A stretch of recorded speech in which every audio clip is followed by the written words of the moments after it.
Bonjour, bienvenue sur le podcast Prépare-toi, le podcast qui parle de transition retraite. Notre invité du jour sera Jean Hennequin, cofondateur et CEO chez NeoSilver. NeoSilver, c'est une structure qui vient proposer des ateliers à un public senior, qu'ils soient autonomes ou non, dans des maisons de retraite, des EHPAD ou même chez eux. C'est des activités qui sont sur différents domaines. Je vous laisse découvrir l'intervention de Jean à travers ce podcast en espérant alimenter votre réflexion ou celle de vos proches.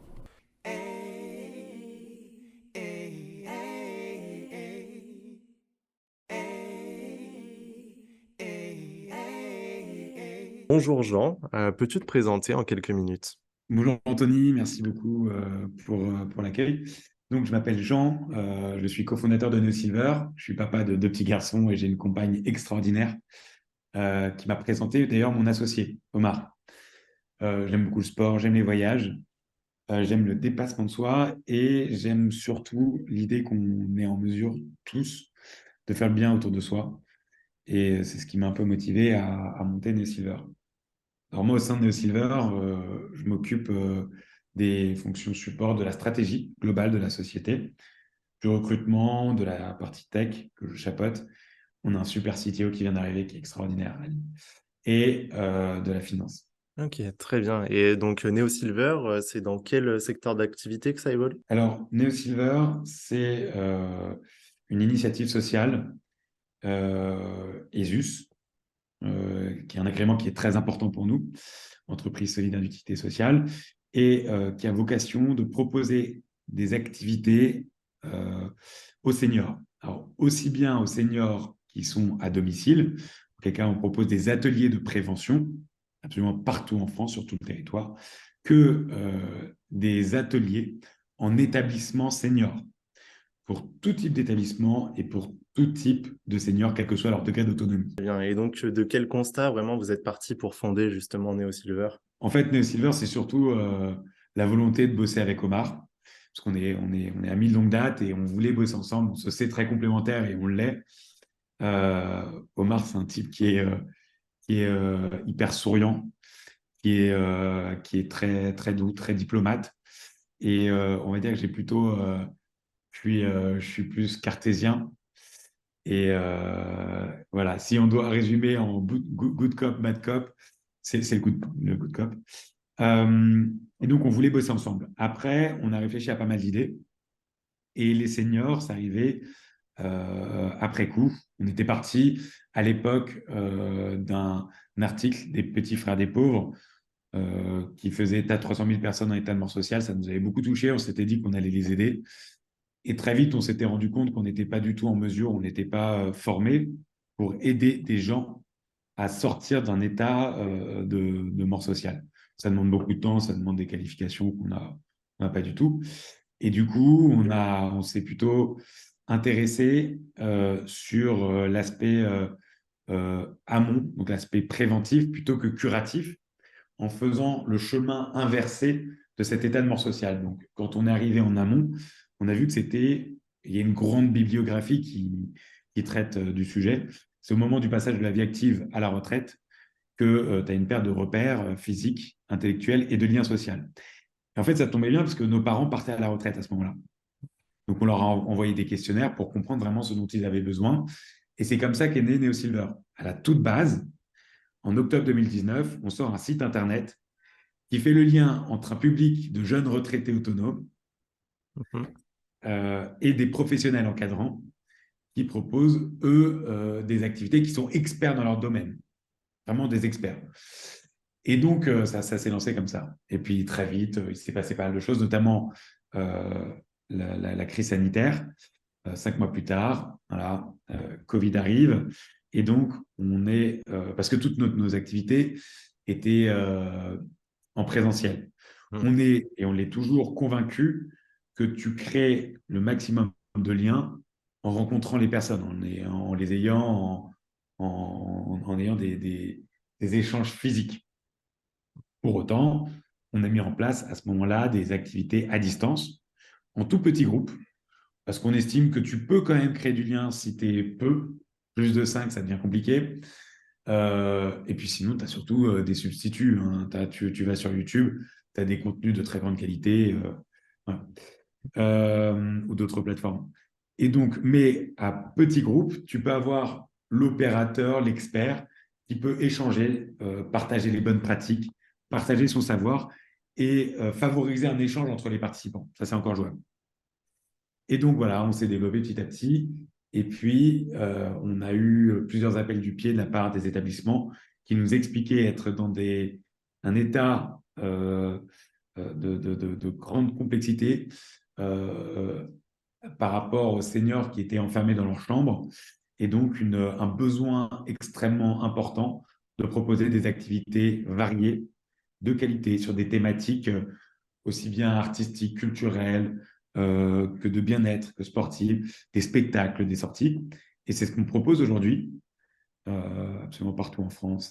OK, ouais, très bien et donc c'est des intervenants extérieurs, des professionnels du coup, spécialisés dans chaque activité qui se déplacent, dans les EHPAD et maisons, du coup de retraite, c'est ça? Exactement. Alors, en fait, notre job, ça va être de sélectionner des intervenants de très grande qualité. Alors, c'est un job qui prend beaucoup, beaucoup de temps parce qu'on s'assure des diplômes, on s'assure de la compétence, on envoie des questionnaires, on fait des prises de référence. Ça prend vraiment beaucoup de temps. Euh, on envoie des questionnaires pour s'assurer, et puis on pose des questions pour s'assurer qu'on partage les mêmes valeurs, qu'ils ont déjà travaillé avec un public de seniors. On fait des webinaires pour former les professionnels encadrants, pour les former à nos méthodologies, pour les accompagner, et on envoie de la documentation. Alors, oui, ça prend beaucoup de temps, mais on est absolument certain d'avoir des partenaires qui sont de très grande qualité, qui ont une belle énergie, qui sont positifs, avec qui les activités vont très bien se passer.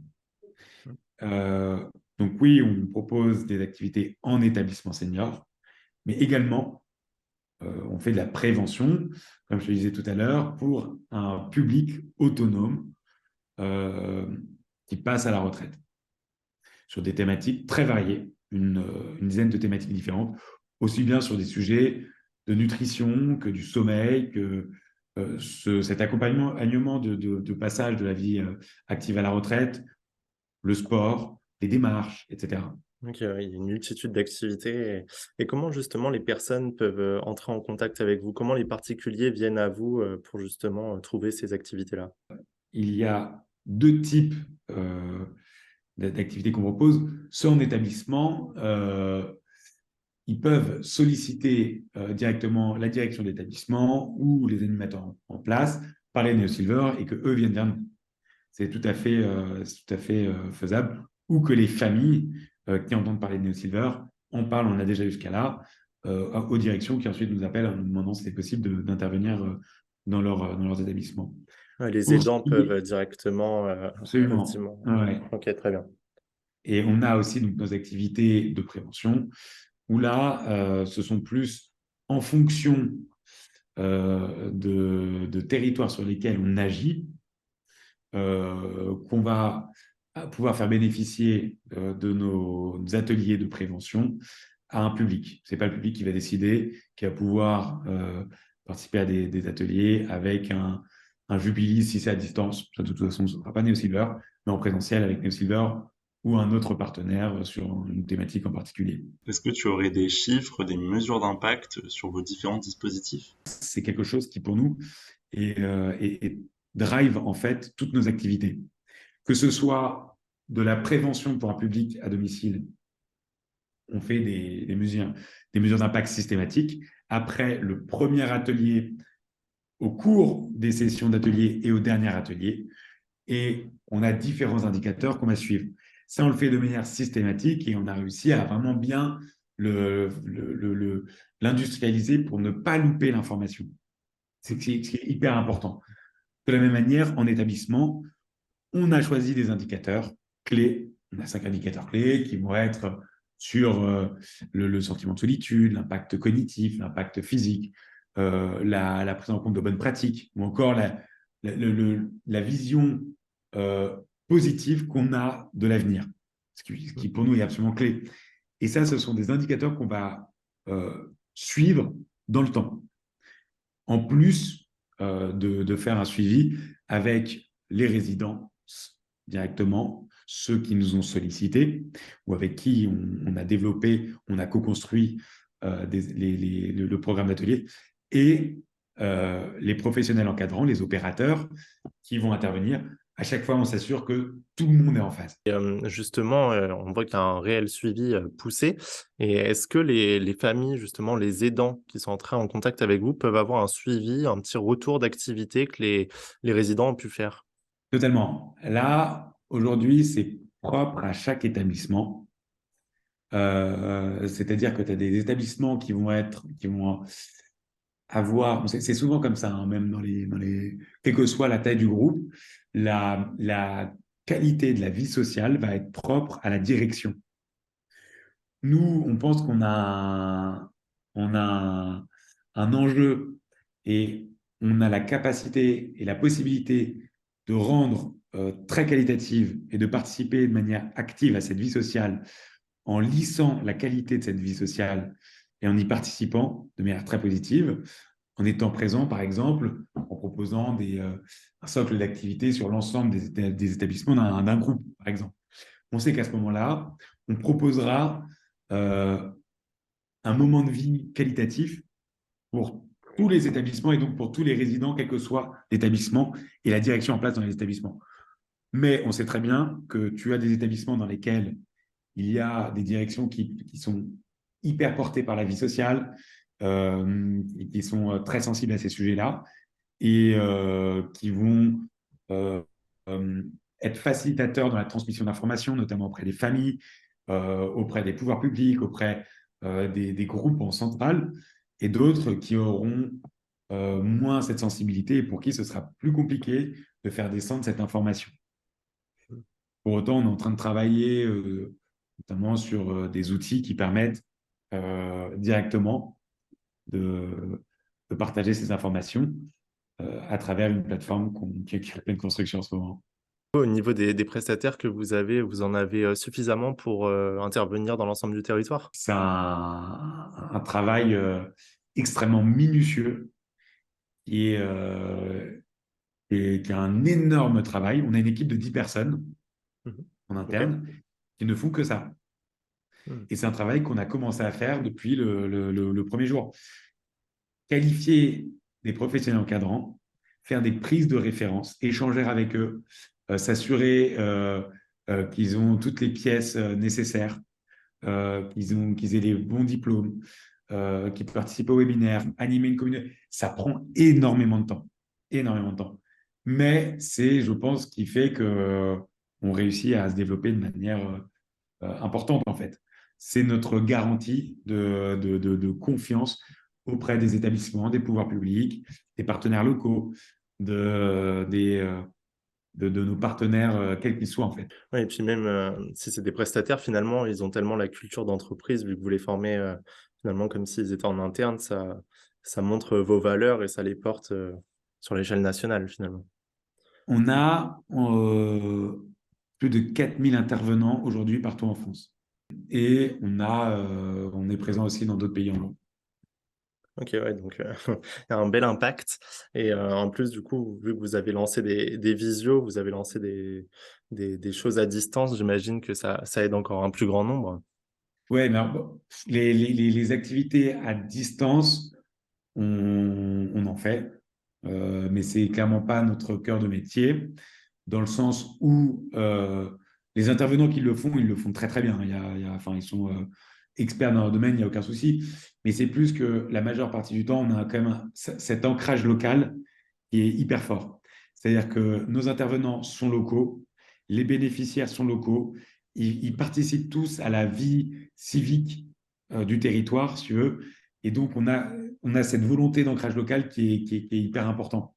Sans ça, euh, bah, il y a plus cet aspect de lien social concret. Tu vois, par exemple, quand je pense aux ateliers de prévention qu'on propose, c'est hyper important de proposer des activités très variées, d'offrir un bagage, des connaissances techniques extrêmement utiles aux bénéficiaires, jeunes retraités ou un peu plus avancés en âge. Mais c'est limite parfois presque un prétexte pour se rencontrer. C'est-à-dire qu'on voit très bien qu'ils se retrouvent euh, à la fin des ateliers et créent un groupe WhatsApp ou autre. Ils se retrouvent, font des soirs ensemble. Et pour moi, c'est bon, c'est gagné. C'est des personnes qui ont qui sont de cultures très différentes, qui ont des niveaux socioculturels différents, qui ont un vécu différent, des expériences différentes. Et pourtant, ils vont se retrouver, ils vont faire des activités ensemble, en dehors de ces ateliers. C'est hyper puissant parce qu'on sait que c'est vraiment un moment qui est charnière, qui est important dans cette nouvelle vie qui est une vie qui est passionnément active. Après ta vie active, tu peux avoir une vie passionnément active. On y croit énormément et on cherche, à chaque fois, tu vois, on parlait de nos opérateurs, de nos experts qui interviennent, ce sont tous des passionnés des activités qu'ils vont me proposer. Ouais, bah, c'est vraiment fondamental ça. Et justement, je voulais savoir, selon toi, c'est quoi la transition retraite? Qu'est-ce qui se passe justement entre cette vie active et cette vie à la retraite? Cette vie active et cette vie passionnément active. Eh oui. Alors, tu vois, c'est marrant parce que donc, c'était vraiment notre point de départ quand on s'est lancé avec Nessiver. Et avec Omar, mon associé, on a pu vraiment vivre ça de manière très précise parce que nos parents partaient à la retraite, les amis de nos parents, même génération, partaient à la retraite et les parents de nos amis également partaient à la retraite. Donc on a pu avoir quand même une variété d'exemples et de la même manière extrêmement variée dans les profils qui ont pu nous donner un peu la puce à l'oreille. Alors je te dis clairement pas que j'ai une connaissance absolue du sujet en lance sans faute. Pour autant, euh, ce qu'on a pu lire à travers la bibliographie qui existe sur le sujet, il y a un état de l'art qui est très important, ça nous dit directement que c'est un moment charnière qui peut entraîner une perte de repères pour toutes les personnes qui ne sont pas préparées. Tu vas avoir cette perte de repères physique, tu bouges moins, tu vas moins au boulot, intellectuel, donc cognitif, tu vas moins réfléchir à des problématiques, tu vas moins échanger, et de bien social parce que tu vas plus au réfectoire avec tes collègues, tu échanges plus avec tes fournisseurs ou tes clients. Et ça, c'est un fait, en fait, c'est factuel. Il y a des personnes qui se sont préparées, et même celles qui se sont préparées, c'est difficile. Tu as des personnes qui s'accrochent à des boulots, mais il y a forcément des retombées qui sont complexes. Donc, participer à un espèce d'une continuité encore plus passionnante, enfin, ouvrir une porte à des perspectives plus réjouissantes qu'elles n'étaient au moment de s'arrêter. Et c'est hyper valorisant. Moi, je suis hyper excité par mon boulot au jour le jour. Enfin, je trouve ça très, très cool. Et encore plus quand on a les retours qu'on a à la suite des activités qu'on propose, qui sont des retours vraiment extraordinaires. On nous dit, mais merci. Enfin, on sait le sens, on a le sens de notre job, en fait. Et c'est ces retours-là qui nous motivent. Donc, euh, après, pour répondre précisément à ta question, qu'est-ce que c'est? J'en sais rien, je suis pas encore. Mais en tout cas, ce qui est certain, c'est que nous, on fait tout pour offrir une nouvelle voie. Et cette nouvelle voie, ben, on se rend compte en fait, elle est effective pour une partie des personnes qui bénéficient de nos services. Et ça nous rend hyper positifs. Et ça nous donne envie d'en faire bénéficier le maximum de personnes. Sur l'aspect financier, comment ça se passe pour les particuliers et pour, justement les résidences? Et c'est un sujet qui varie beaucoup selon le statut juridique des établissements. Pour les particuliers qui profitent d'ateliers de prévention, euh, généralement, ce sont des ateliers pour lesquels il n'y a pas d'engagement financier de la part des bénéficiaires. Il n'y en a pas non plus de la part des partenaires locaux qui font bénéficier eux-mêmes d'activités, ce public de retraités autonomes. Et pour les établissements, ça dépend vraiment du statut juridique des établissements, de leur modèle économique, etc. Donc, ça varie beaucoup. Par exemple, j'ai ma grand-mère qui va être dans une dans un EHPAD, dans une maison de retraite et j'ai envie qu'elle bénéficie d'une activité. Est-ce que je peux commander une activité moi-même pour elle ou faut que je vois donc avec, la résidence pour qu'elle, crée tout ça et qu'elle mette tout ça en place? Dans ce cas de figure, tu as vraiment deux solutions qui sont d'ailleurs, qui peuvent être cumulatives, hein. Soit tu en parles directement à l'établissement et eux nous joignent, soit tu en parles directement à NeoSilver et on joindra à l'établissement. En tout état de cause, ça se fait, et ça nous arrive vraiment extrêmement régulièrement. Euh, il y a une espèce de cooptation ou de volonté de pousser les activités NeoSilver auprès d'établissements. Ça arrive régulièrement. Mmh.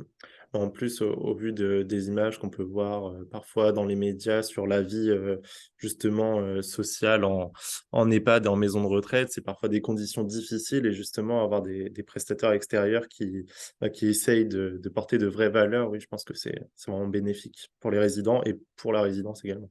Mmh. Nous, je te dis, enfin, c'est vraiment ce qui nous drive, c'est notre étude d'impact qu'on fait de manière systématique. Et je pense que c'est vraiment ce qui est plus cohérent, en tout cas pour nous. Après, ça fait partie de qui on est. On a voulu avoir un impact important.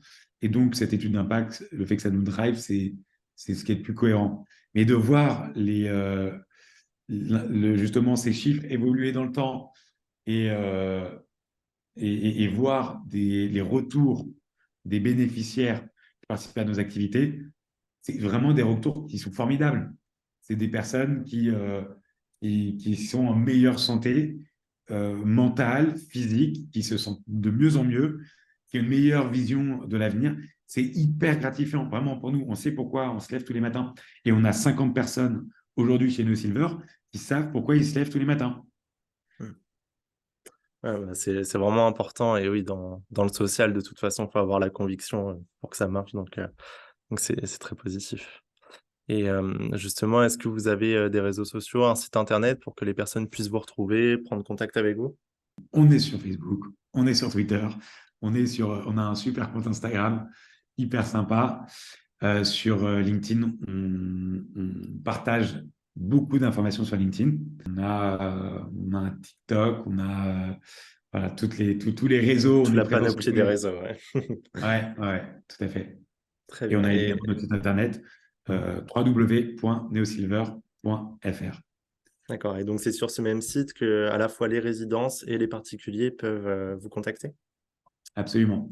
Et puis, on n'a pas parlé de l'outil tech qu'on est en train de mettre en place d'ailleurs dans des établissements. Donc, un outil d'organisation, de gestion euh, d'activités au sein d'établissements qui est proposé et qui permet aux établissements eux-mêmes de gérer leur calendrier, de réserver des activités euh, pour vraiment un maximum de flexibilité avec des outils absolument uniques qui n'existent pas ailleurs qui va permettre de gagner un temps fou, en fait, et vraiment de se focus sur l'essentiel de l'animation de la vie sociale, sur la santé, sur les sujets autres, finalement, sur le côté habitation.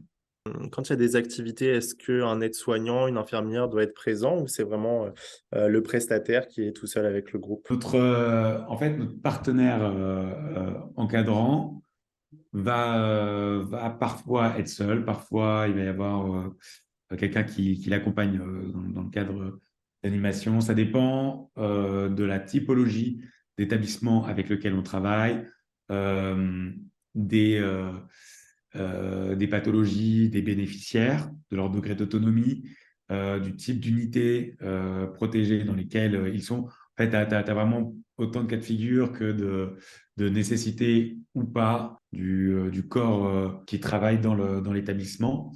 Et puis, mais parfois, par simple curiosité, tu peux avoir des soignants qui sont sur place, qui voient comment ça fonctionne. Et c'est hyper sympa. C'est vraiment des moments conviviaux qui marchent très, très, très bien. Et on le voit bien. Enfin, c'est pour ça qu'on se développe bien. C'est parce que ça plaît énormément. Ouais, dans tous les cas, ça améliore, la vie des résidents et puis du Pas corps que, même des médical soignants. finalement, ouais. Ouais, ouais, Mmh. totalement. Quand tu vois que on permet de faciliter le coucher de certains certains résidents qui ont certaines pathologies pour qui c'est assez compliqué. Ça fait gagner un temps fou, vraiment un temps fou à des soignants. La direction, de la même manière, elle gagne beaucoup de temps. On est facilitateur et on leur fait, voilà, on fait gagner un temps fou. On assure une très, très grande qualité dans l'animation et ça participe à cette qualité de vie sociale qui est primordiale en établissement. Et en remettant de l'humain, j'imagine que ça redonne du sens également justement à ce corps médical qui parfois est un peu débordé, qui n'a pas forcément le temps de tout faire, etc. Mm.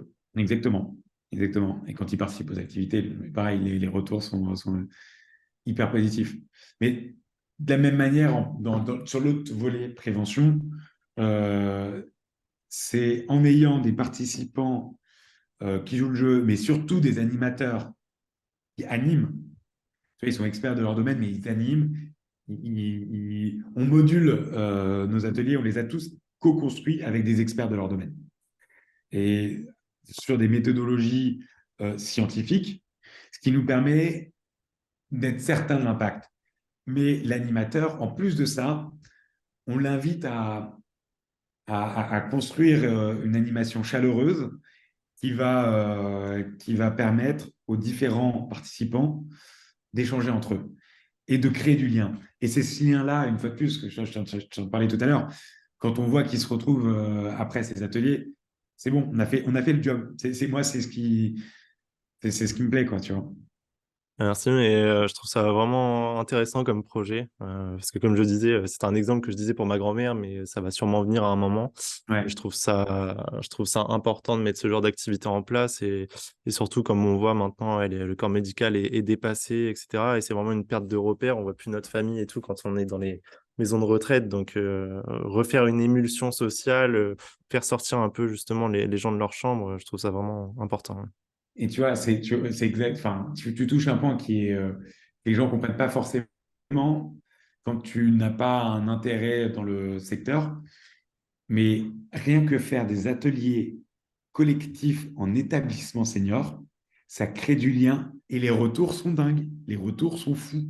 C'est-à-dire que les gens, ils échangent véritablement et ils se découvrent des passions communes, ils discutent entre eux. C'est incroyable. Et même dans certains cas, quand il y a des pathologies qui sont quand même assez complexes, c'est dur, eh ben, ils retrouvent de la vie, ils retrouvent espoir, ils retrouvent de la confiance dans l'avenir. Et putain, là, tu sais que tu sers à quelque Mm. chose, quoi. Mm. Et Ouais, même eux, carrément. les retours qu'ils nous font sont fous. On se fait, tu vois, on a l'habitude au sein de la boîte, on a une réunion hebdomadaire où on est tous ensemble et on échange. Et on a une boîte à retours. Donc, à la fin de la réunion, on se dit, voilà, quels sont les retours qu'on a eus pour partager un peu, parce que tout le monde n'est pas sur les mêmes thématiques, etc. C'est hyper puissant. Mm. Ça fait du bien d'entendre. En fait, tu te rappelles Pourquoi ta tu te mission lèves tous première, les matins ouais. pourquoi tu es venu Mm. bosser pour nos Silver. On a un rappel de nos valeurs, tu vois, bienveillance, plaisir, respect, confiance. Ça, ce sont nos valeurs. C'est qui on est. Et tous les gens qui bossent avec nous partagent ces valeurs. Et bah, c'est la petite piqûre de rappel hebdomadaire qui fait beaucoup de bien. Mm. Et Ouais, mais c'est, j'imagine, c'est non, mais motivant. vraiment parfois Mm. à te mettre la chair de poule et voilà, Mm. c'est cool. Mm. Ah, trop bien. Franchement, c'est des très bonnes valeurs.